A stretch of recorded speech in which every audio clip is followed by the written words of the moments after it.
Hi, I'm Tom Kurtz with Hexagon. I'm the VP for EAM Portfolio Strategy and Enablement, and we are a 2024 Solution Award winner.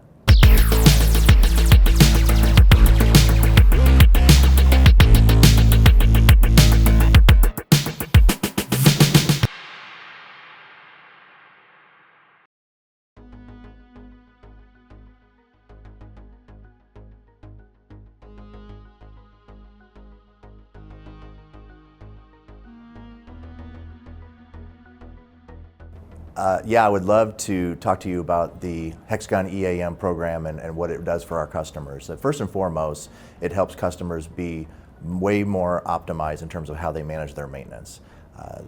Companies need to do that in order to control their costs, in order to manage their overall assets.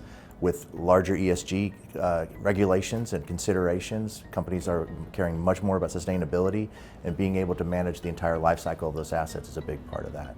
And all those things are really why we're excited about what we're doing with HxGN EAM.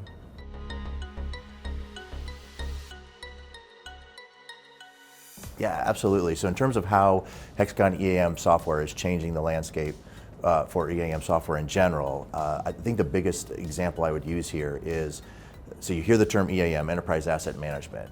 A lot of companies will say, well, that's not enough. You need to be able to integrate to your enterprise systems as well, which is important. But one of the things that Hexagon is trying to do is actually have some of those other pieces as part of our product as well, like procurement, like some materials management. So some of those functionalities that you want to complement your overall ERP system, be able to provide some of those while at the same time providing a best of breed enterprise asset management system that is so important for so many companies.